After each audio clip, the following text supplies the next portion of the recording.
상상해 보십시오. 당신의 귓가에서 사시사철 잔인한 말을 속삭이는 사람이 옆에 있다고 말입니다. 당신이 저지른 과거의 실수, 놓친 기회, 그리고 너는 부족하다라는 저주를 끊임없이 되풀이하는 존재. 만약 그것이 타인이라면 당신은 즉시 거리를 둘 것입니다. 하지만 그 가장 두려운 고문자의 정체는 바로 당신 자신의 머릿속에 사는 내면의 심판자입니다. 우리는 인생의 대부분을 자신을 상처 입히고 정신적으로 감금하는데 소비하고 있습니다. 하지만 이 내면의 전쟁을 끝내지 않는 한 외부 세계에서 아무리 성공하더라도 진정한 평화와 압도적인 자력을 손에 넣을 수는 없습니다. 자신을 사랑하는 것은 단순한 자기만족이 아니라 당신 내면의 에너지를 근저에서부터 바꾸고 운명을 다시 쓰는 고요한 혁명입니다. 오늘 우리는 자신을 괴롭히는 심리적 메커니즘을 파헤치고 그 잔인한 심판자를 당신을 지지하는 최강의 동맹자로 변모시키는 여정을 떠납니다. 당신이 자기 자신의 최고의 아군이 되었을 때 세상이 어떻게 마법처럼 변하기 시작할지 그 목격자가 될 준비가 되셨습니까? 우리가 자신을 엄격하게 몰았을 때 그 목소리는 마치 자기 자신의 본질적인 의견인 것처럼 들립니다. 하지만 심층 심리학의 견해에 따르면 그 내면의 심판자는 당신의 본성이 아닙니다. 그것은 유년 시절에 받았던 비판이나 주변의 기대, 실망 어린 시선을 뇌가 생존 전략으로서 받아들여 자동 프로그램화한 외부의 잔향에 불과합니다. 당신은 이미 존재하지 않는 과거의 망령에 의해 지금의 자신을 계속 재판하고 있는 것입니다. 이 심판자는 결코 만족할 줄 모릅니다. 아무리 큰 성과를 거두어도 항상 충분하지 않은 부분을 찾아내어 당신을 완벽주의라는 이름의 감옥에 가둡니다. 타인과 자신을 불공평하게 비교하고 항상 당신이 열등하다는 결론을 도출하는 그 과정은 당신의 정신적 에너지를 고갈시키고 오라를 약화시킵니다. 자신을 계속 상처 입힘으로써 당신은 무의식 중에 나는 행복해질 자격이 없다 라는 낮은 주파수를 세상에 내뿜게 되고 결과적으로 더 큰 고통을 끌어당기게 됩니다. 하지만 이 목소리를 인식하는 순간부터 당신의 해방은 시작됩니다. 그 목소리는 당신 자신이 아니라 단지 심리적인 기생충일 뿐이라는 사실을 깨달으십시오. 심판자가 말하는 단어들은 진실이 아니며 과거에 누군가가 당신에게 심어놓은 낡은 대본에 불과합니다. 당신이 이 목소리를 객관적으로 관찰하고 그 정체를 간파했을 때 그 잔인한 힘은 급격히 쇠퇴하기 시작합니다.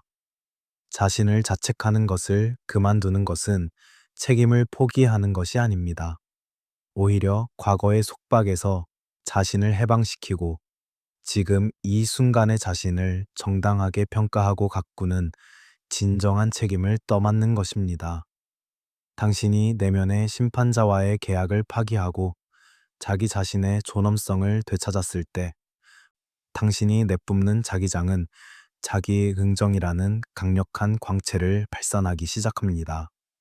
자신을 최대의 적으로 삼는 것을 그만두고 자신을 아끼는 첫걸음을 내디딤으로써 당신은 비로소 세계라는 무대에서 자기답게 당당히 일어설 수 있는 것입니다. 내면의 심판자는 단순히 당신을 비난하기만 하는 것이 아닙니다. 때로는 향상심이나 완벽주의라는 그럴듯한 가면을 쓰고 나타나기도 합니다. 우리가 자신에게 달성 불가능할 정도로 높은 기준을 부과하고 그것을 이루지 못하는 자신을 엄격하게 벌할 때 그것은 건전한 노력이 아니라 영혼을 마모시키는 자기 고통의 형식이 됩니다. 완벽주의자는 자신이 완벽해지면 안전을 얻을 수 있다고 믿지만 실제로는 끝없는 부족함 속에 자신을 가두고 있을 뿐입니다. 또한 현대 사회에서 가장 만연한 자기 고통의 형태는 타인과의 불공평한 비교입니다. 내면의 심판자는 당신이 가장 자신 없는 부분을 골라내어 타인의 가장 빛나는 부분과 비교한 뒤 너는 열등하다는 잔인한 결론을 내립니다. 이러한 끊임없는 비교는 당신의 내면 자기장을 어지럽히고 본래 가지고 있는 독특한 광채를 흐리게 만듭니다. 나아가 과거의 실수나 놓친 기회를 머릿속에서 몇 번이고 재현하며 자신을 자책하는 행위 역시 정신적 에너지를 앗아가는 교묘한 자기 고문입니다. 어떤 이들은 휴식이나 기쁨을 누리는 것과 같은 자신의 기본적인 욕구를 금지함으로써 스스로를 벌하려 합니다. 자신을 돌보는 것을 이기적이라거나 시간 낭비라고 간주하는 그 심리 이면에는 나는 행복해질 자격이 없다라는 깊은 무의식적 신념이 숨어 있습니다. 자기 방해, 즉 성공이나 행복의 기회를 스스로 파괴하는 행위조차 이 자기 고통의 일환입니다. 우리가 이러한 다양한 자기 고통의 형식을 이해하고 그것이 거짓된 안전을 구하는 마음의 방어 기제임을 인식했을 때 비로소 그 감옥의 열쇠를 열 수 있습니다. 완벽할 필요는 없습니다. 그저 있는 그대로의 자신을 받아들이고 아끼는 것, 그 용기야말로 당신을 내면의 지배로부터 해방시키고 진정한 자유로 인도하는 빛이 될 것입니다. 왜 우리는 자기 자신의 최대의 적이 되어버리는 것일까요? 표면적인 논리로는 이해하기 어렵지만 무의식의 세계에는 자신을 상처 입힘으로써 얻으려 하는 왜곡된 이익이 존재합니다. 그 중 하나는 거짓된 통제감의 유지입니다. 인생이 혼돈스럽고 예측 불가능하게 느껴질 때 자신을 자책함으로써 내가 잘못해서 이렇게 된 것이다. 나를 바꾸면 상황은 좋아질 것이다. 라는 착각을 만들어내어 무력감에서 도피하려는 것입니다. 또한 자기 비판은 실망으로부터의 보호로도 기능합니다. 처음부터 자신에게 기대하지 않고 스스로를 최악이라고 단정지어 버리면 누군가에게 부정당하거나 실패하더라도 더 이상 상처받지 않을 것이라는 극단적인 방어 본능입니다. 아이러니하게도 우리는 미지의 기쁨보다 익숙한 고통을 선택하는 경향이 있습니다. 자신을 사랑하고 긍정하는 것은 많은 사람에게 미지의 영역이며 변화에 따른 불안을 일으킵니다. 그렇기에 무의식은 현상 유지를 위해 손때 묻은 자기 비판이라는 무기를 계속 쥐고 있는 것입니다. 더 깊은 차원에서 자기 고통은 과거에 자신을 상처 입혔던 사람들, 특히 부모나 양육자와의 연결을 유지하기 위한 수단인 경우가 있습니다. 그들의 비판적인 목소리를 자신의 내면에 계속 울리게 함으로써 무의식 중에 그들과의 유대를 유지하려 하는 것입니다. 이러한 무의식적 동기를 이해하는 것은 자신을 책망하는 것을 멈추기 위한 필수적인 단계입니다. 자신을 상처 입히는 행위는 한때 당신을 지키기 위한 생존 전략이었을지도 모릅니다. 하지만 지금의 당신에게는 이제 그 낡은 방패가 필요하지 않습니다. 당신이 자신을 상처 입히는 동기를 직시하고 나는 이제 고통에 의존하지 않아도 안전하다라고 자신에게 말해줄 수 있을 때 내면의 전쟁은 종결됩니다. 진정한 자기애는 이러한 무의식적 메커니즘을 폭로하고 자신을 아끼는 새로운 프로그램으로 다시 쓰는 것에서 시작됩니다. 당신이 자기 자신의 최선의 친구가 되어 그 따뜻한 자기장으로 자신을 채울 때 세상은 더 이상 당신을 상처 입히는 곳이 아니라 당신의 성장을 축복하는 광활한 무대로 변할 것입니다. 지속적인 자기 비판은 단순히 기분을 상하게 하는 것에 그치지 않습니다. 그것은 당신의 영혼의 자기장을 근저에서부터 파괴하고 인생의 모든 측면을 오염시키는 침묵의 도구로 작용합니다. 융근 마음과 몸의 밀접한 연결을 설파했는데 자신을 계속해서 책망하는 스트레스는 신체적 건강에 심각한 손상을 입힙니다. 면역 기능의 저하, 만성 피로, 소화기, 계통의 불량. 이 모든 것들은 당신의 내면에서 울려 퍼지는 너는 부족하다 라는 목소리에 대한 육체의 비명입니다. 인간 관계에서도 그 결과는 비극적입니다. 자신을 사랑할 수 없을 때 타인이 나를 진심으로 사랑해 줄 것이라고 믿는 일은 극도로 어려워집니다. 그렇기에 자신을 함부로 대하는 사람들을 무의식적으로 선택하거나 반대로 훌륭한 관계를 스스로의 손으로 파괴해버리기도 합니다. 나는 사랑받을 가치가 없다라는 내면의 신념은 타인의 애정을 의심하고 거부하며 고독을 심화시키는 악순환을 만들어냅니다. 나아가 커리어나 창조성에 미치는 영향도 심대합니다. 자신의 실수나 결점에만 초점을 맞추고 있을 때 새로운 도전에 맞설 에너지는 남아있지 않습니다. 실패를 과도하게 두려워함으로써 스스로의 잠재력을 봉인하고 능력 이하의 장소에 자신을 머물게 만듭니다. 자기 고통을 반복하는 사람들은 어려움을 배움의 기회로 여기지 못하고 그것을 자신의 무능함의 증거로 받아들이기 때문에 회복 탄력성을 잃어버리고 맙니다. 최종적으로 자기 고통은 인생의 의미 그 자체를 상실하게 합니다.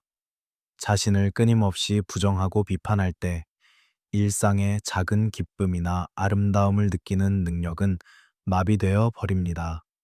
이 부정적인 에너지는 당신의 자기장을 탁하게 만들고 더 많은 부정적인 사건들을 끌어당깁니다. 당신이 내뿜는 결핍의 주파수는 주변 사람들에게도 전염되며 결과적으로 당신의 세계 전체를 어둠으로 감싸게 됩니다. 자신을 구하는 것은 단순한 자기 구제가 아닙니다. 그것은 당신의 자기장을 정화하고 세상에 긍정적인 영향을 미치기 위한 가장 중요한 책임입니다. 자기 고통이라는 끝없는 전쟁을 끝내는 첫걸음은 내면의 심판자의 목소리를 자기 자신의 목소리로 받아들이는 것을 그만두는 것입니다. 윤근 마음속에서 일어나는 일을 객관적으로 관찰하는 능동적 관찰의 중요성을 설파했습니다.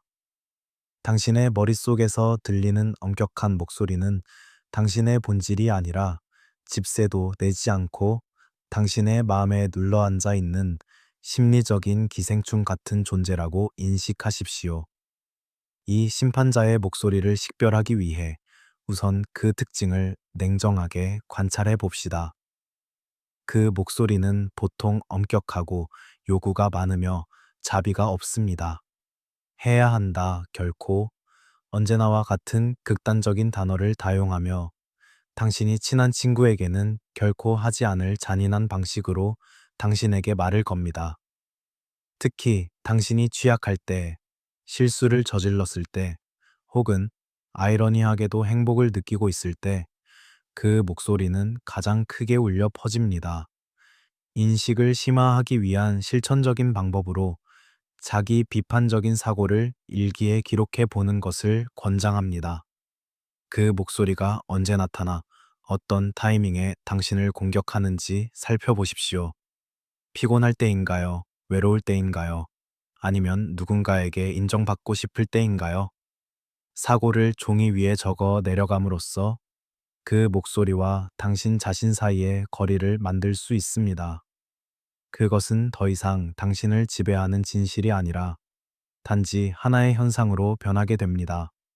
나아가 그 목소리에 이름을 붙이거나 특정한 캐릭터로 상상해 보는 것도 효과적입니다. 엄격한 교사, 비판적인 부모, 혹은 심술궂은 아이처럼 말입니다. 그들을 자신과는 별개의 존재로 취급함으로써 그 말에 휘둘리는 일이 줄어듭니다. 중요한 것은 그 목소리와 싸우는 것이 아니라 그저 아, 또 저 목소리가 들리는구나 라고 과학자 같은 호기심을 가지고 관찰하는 것입니다. 이 객관성이야말로 내면의 심판자의 힘을 무력화하고 당신의 자기장의 평화를 되찾아오기 위한 최강의 무기가 됩니다. 자신을 판단하지 않고 그저 지켜보는 것, 그 정적인 용기가 당신을 진정한 자유로 인도하는 문을 엽니다. 자신을 끊임없이 자책하는 내면의 심판자의 정체를 끝까지 파고 들어가 보면 그것은 당신이 부정하고 억압해온 자신의 일부분인 그림자의 발현임을 알 수 있습니다. 많은 사람은 이 심판자를 배제하려고 필사적으로 노력하지만 싸우면 싸울수록 그림자는 더욱 거대해지고 당신의 자기장을 어지럽힙니다.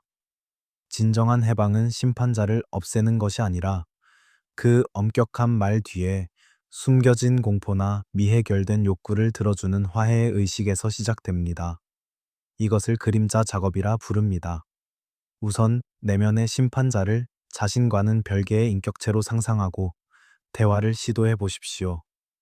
왜 나를 잔인하게 몰아쓰는지, 나를 무엇으로부터 지키려 하는지를 조용히 물어보는 것입니다. 놀랍게도 가장 혹독한 비판 아래에는 대개 다시는 상처받고 싶지 않다라는 어린 시절 당신의 비명이나 실패를 두려워하는 겁 많은 방어 본능이 숨어 있습니다. 심판자는 당신을 상처 입히기 위해 존재하는 것이 아니라 왜곡된 방식으로 당신을 안전한 곳에 머물게 하려 할 뿐입니다. 이 대화를 통해 심판자가 쥐고 있던 칼날을 내려놓게 하고 그를 세심한 조언자로 변모시켜 나가는 것입니다. 당신이 자신의 그림자를 인정하고 그것을 자애의 빛으로 비출 때 분열되어 있던 정신 에너지는 하나로 통합됩니다. 그림자가 빛의 일부가 되었을 때 당신의 자기장은 압도적인 깊이와 두께를 갖게 되며 타인의 비판이나 외부의 폭풍에 결코 흔들리지 않는 진정한 자아를 확립할 수 있습니다.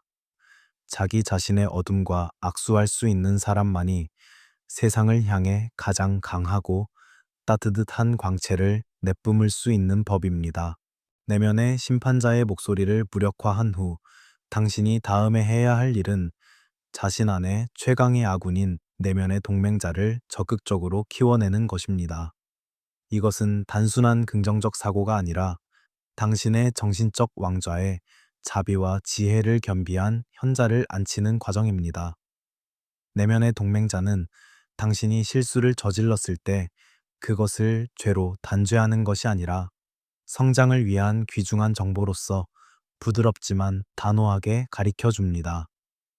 이 동맹자의 목소리를 키우기 위해서는 매일 의식적으로 자신에게 건네는 말투를 바꾸는 연습이 필요합니다. 당신이 아끼는 친구가 고통받고 있을 때 건넬 법한 말을 그대로 자신에게 들려주십시오. 자기 자비는 영혼에 붙는 치유의 약이며 고갈된 당신의 자기장을 다시 채우는 유일한 원천입니다. 당신이 자신을 가치 있는 존재로 대우하고 자신과 흔들림 없는 신뢰 관계를 구축할 때 당신의 오라는 자립과 존엄이라는 매우 높은 주파수로 진동하기 시작합니다. 자신의 가치를 외부의 평가나 성과에 맡기는 것을 그만두고 내면의 동맹자가 주는 인정만으로 충만해질 수 있다면 당신은 타인의 시선으로부터 완전히 해방됩니다. 이 무적의 상태야말로 가장 강력한 자력을 만들어내며 당신과 마찬가지로 자립적이고 사랑이 넘치는 사람들을 자연스럽게 끌어당깁니다. 내면의 전쟁이 끝나고 당신이 자기 자신의 최선의 친구가 되었을 때 당신은 더 이상 사랑을 구걸하는 자가 아니라 사랑을 방사하고 세상을 비추는 빛의 근원이 되는 것입니다. 자기 자신을 상처 입히는 무의미한 전쟁이 끝났을 때 당신의 내면에는 이전에 경험해보지 못한 깊은 정적과 평화가 찾아옵니다. 내면의 심판자가 동맹자로 변하고 당신이 자기 자신의 최선의 친구가 된 순간 영혼의 자기장이노라는 극적인 변형을 이룹니다. 지금까지 자기 비판에 의해 산만하게 흩어져 있던 에너지가 한 점으로 집중되며 당신의 존재 자체가 압도적인 무게감과 광채를 내뿜기 시작합니다. 이것이 바로 진정한 자기애가 완성되었을 때 나타나는 자력의 각성입니다. 당신이 자신을 완전히 받아들이고 사랑하는 상태에서는 외부의 비판이나 부정적인 에너지가 더 이상 당신의 마음에 침입할 수 없습니다. 당신은 자신 안에 견고한 성격을 가지고 있으며 그 평화를 타인에게 맡기지 않게 되기 때문입니다. 이러한 흔들림 없는 안정감이야말로 타인을 매료시켜 마지 않는 신비로운 매력의 정체입니다.